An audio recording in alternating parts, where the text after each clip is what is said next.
Welcome to 6 Steps to a Successful Webinar. I'm Jeff Cawley from Northwest Analytics. This webinar is one of a series previewing the ISA Marketing and Sales Summit, which will be in St. Louis from September 7th to the 9th. Come and you can meet with leading marketeers in industrial automation. This webinar is part of a session I will be leading Web 2.0 media strategies to reach vertical markets. Again, I invite you to go to www.marketingsalessummit.com and join us in St. Louis. The webinar is one of the most efficient means to reach vertical market prospects and customers. This highly effective combination of event and content marketing establishes credibility, develops leads, and forms the source of an ongoing stream of promotional material and opportunities. This 6-step structured program of definition, execution, and post-event follow-up and repurposing will guarantee a successful event. First, let's ask, why a webinar? Why should they be part of your marketing outreach program? It's because they are an effective way to reach specialized audiences and can supplant or supplement other methods you may now be using. Remember the Roadshow product seminar? Here is a scene from one of ours in the mid-90s. While effective, especially at providing one-on-one contact, they consume a huge amount of people, time, and money, plus a very large logistical overhead. Webinars also supplement platform presentations at conferences and trade shows. Again, they don't provide the same one-on-one physical contact, but as far as the number of people you can address, webinars are not only often equivalent, they frequently are superior. Let us now look at the details of the 6-step program. The first element, define, and the second element, plan, are tightly linked. We must ask, who is our target audience? Who do you really want to reach? What industry are they in? What is their role? What job title do they have? The better you define this, the more effective will be the rest of your process. After you've defined your target audience, what is the message that you are going to try to bring to them? To choose the message, you're going to depend upon your special knowledge of the marketplace. Here we see an example of also where we're doing a direct survey of target markets with all of the tools such as SurveyMonkey that are now available to us. Another source are what's happening in social media groups that are specific to your industry. And what are the discussions in the trade media? And that means both old-fashioned print and modern blog. What are the results that you want? What do you want to happen? Is this to promote brand, to increase your profile, to develop leads? These must be defined. And finally, what are the metrics you will use to give yourself some indication of success or failure? For example, one metric that we use in our work is the number of registrations, the number of attendees. Typically, if we haven't serviced a given market before, we'll start off with an arbitrary but not unlikely number, like 100 registrations and 50 attendees. But it's important to give yourself some benchmark, and hopefully several benchmarks, that you can compare from webinar to webinar to get a feel for how your practice is going. Next comes the planning step. You will need to define all of the mechanics that will be involved in the production. What is the creative content that you need to develop? How will you be delivering the webinar? Who is responsible for each part of it? And finally, what are the deadlines that you need to have to make your final production?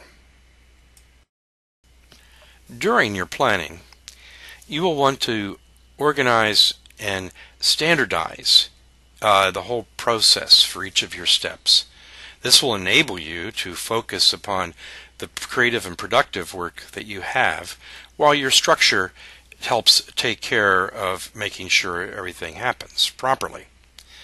We personally use a spreadsheet-based system, but any system that keeps all the elements of the webinar visible and can alert you to any omissions or slippage will do the job just fine. In your planning organization tool, you should be able to see who is responsible for each task to make the webinar a success. What are the deadlines? Are we making our mark? We need to have this means of tracking the process and our results. The next step is to identify the most effective methods to reach your target market. What will be the time required to employ these properly? What budget will you need? What kind of vertical market reach can you realistically expect from the method you choose? We have found that direct methods are usually the most cost-effective. The primary ads that we have used are those that are embedded in specialty publications or group e-newsletters. These have turned out to be the most effective for the money and time spent. Email has clearly been our best tool. You clearly want also the list as targeted as possible. We have found what works well is a typical pattern of 3 drops. One at 2 weeks out, one at a week out, and then one the day or the morning before the actual event, depending upon the scheduling. Make the e-news piece correspond to good practices and as appealing as possible. Our second most effective means is that of LinkedIn groups. These individual groups typically have between hundreds to thousands of members who are all largely self-selecting for their interest in the topics represented by that group. We have found that this is the second most effective yield for registrations after direct email. When you insert your notice into the group, be sure to put the full description with a link to the landing and/or registration pages. A major part of the power of the LinkedIn groups are the group alerts. These are direct emails of the discussions that you had started that are delivered directly to your select market. In essence, LinkedIn is doing an email to several thousand targeted prospects for nothing on your part. And of course, as part of your cross-linked and reinforcing marketing program, you want to have as much general social media activity as you can have. Here, for example, we have an industry blog. Now you note in the box at the right, there's a posting by one of our speakers, plus one by myself that has a link to the landing page. Like any production, one of your goals is to have a smooth presentation. This requires working together with your expert speaker, the facility, and the staff, and practicing and recording the webinar prior to the live event. After all, you don't want them to see the man who's behind the curtain. The next step is to follow up. You want to have put in place a method of structured contact for the registrants, for those who actually attended, and for your general email list. This often is augmented with telemarketing, follow-up surveys, and perhaps some sort of offer. The email part of the follow-up is fairly straightforward. You will want to send an email with links to both the registered, that is the no-shows, and the attendees together, and this needs to go to a recording of the webinar so that people can virally spread the recording. Usually, the web conferencing software will provide this type of automated email follow-up. Then I recommend a follow-up email, again with the links to your recording, to the entire mail list, and use whatever tools that you normally do, be it MailChimp, Cooler, etc. As part of your follow-up, it is now time to return to the discussion that you started in the LinkedIn groups, and you can add as an additional comment links to the recording. A very important part of this is that restarts the alerts email cycles, and again increasing your reach. The final step is repurposing. And here is where you can enjoy the fruits of all your labor that went into developing the webinar, because these events can have extraordinarily long tails. I often have what I call jokingly Cawley's second law, write once, publish many.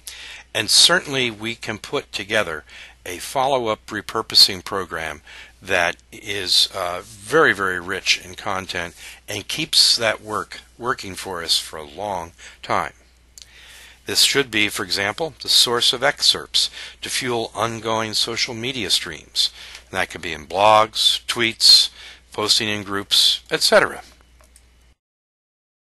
One good repurposing is to collect together related webinars, recordings. Send out press releases for these. And as part of the content you're promoting, create yourself a bit of a trailer on YouTube. Perhaps this will not be in a world where, but more importantly, a short PowerPoint-based overview. We've been using these trailers to promote individual events and now groups with reasonable success. Here, for example, is a Google alert for the press release pickup of the trailer. Notice we get a little more search engine involvement, and it helps reinforce our web footprint. And here is the particular pickup that was referenced in the Google alert. This also provides us with a good link back to our site. And don't forget your now classic social media, your own personal blog. This can be used to create more content for your blog, including event announcements, the recording announcements, and expansions on topics from the webinar. This will do it for our quick overview of webinar-based outreach to vertical markets. And we trust that you will be interested by these topics and perhaps see us at the ISA Marketing and Sales Summit, which will be in St. Louis, September 7th through the 9th.